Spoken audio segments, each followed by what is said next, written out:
Malaise qui règne à France Télécom. 23 personnes ont mis fin à leur jour depuis 18 mois.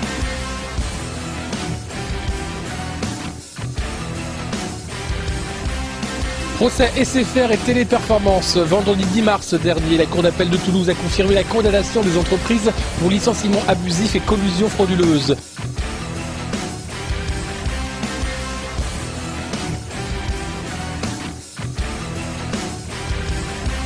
C'est une autre entreprise française qui fait régulièrement parler d'elle dans la presse, France Télécom. Une actualité souvent tragique, le suicide de ses salariés.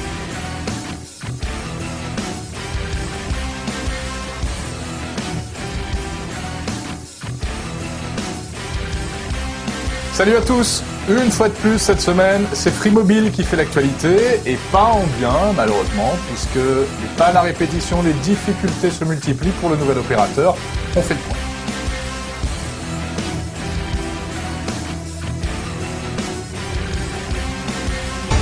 BFM Business, il est 11h, le journal de l'écho au cœur d'Intégral Bourse. Parole d'Orange a en effet menacé ce week-end de suspendre l'accord d'itinérance qui permet aujourd'hui à Free Mobile d'exister.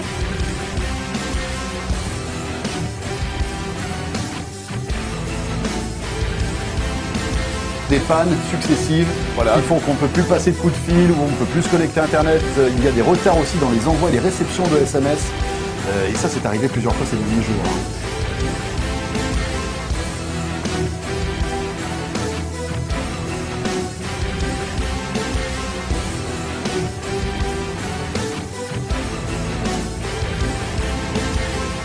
L'audience a eu lieu en février dernier.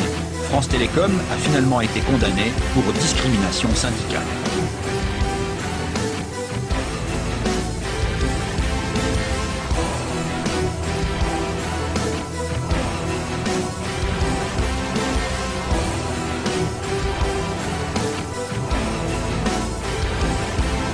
Stéphanie Valette est salariée de France Télécom. Elle a saisi le tribunal contre son employeur au motif de discrimination, harcèlement moral et résiliation judiciaire de contrat de travail.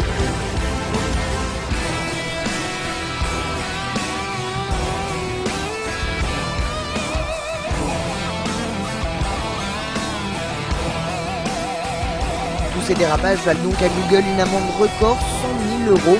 Le géant américain a encore 2 mois pour faire un recours devant le Conseil d'État.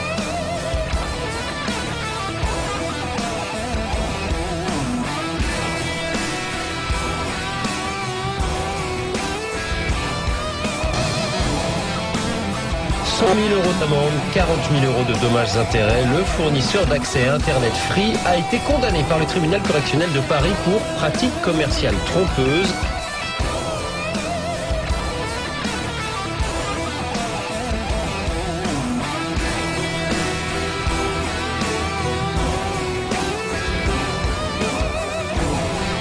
Les 3 opérateurs de téléphonie mobile, SFR, Bouygues et Orange, ont finalement été condamnés à une amende de 534 millions d'euros par le Conseil de la concurrence qui leur reproche de s'être illégalement entendu.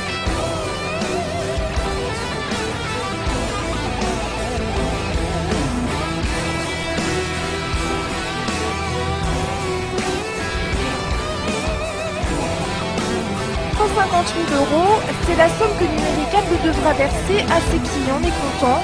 La société a été condamnée lundi dernier principalement pour publicité mensongère, tromperie et vente forcée.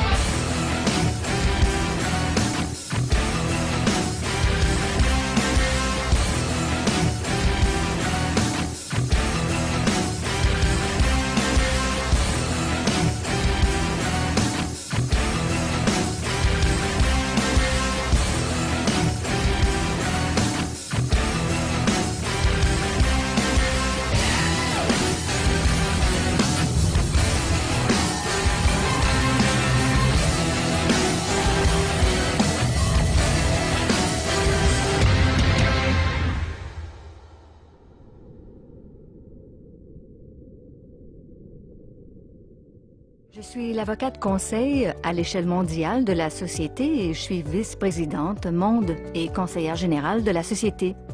Je supervise donc tous nos professionnels internes et j'assure la liaison avec le conseil juridique. Je suis responsable de l'ensemble des affaires juridiques courantes de la société.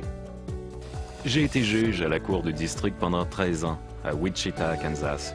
Puis, j'ai rempli les fonctions de procureur général de l'État du Kansas pendant 16 ans. Un jour, j'ai reçu un appel de Robert Stefanowski. Il m'invitait à devenir conseiller juridique d'ACN. Je lui ai demandé quel genre de problème ils avaient. Il m'a répondu « Aucun problème, et nous ne voulons pas en avoir.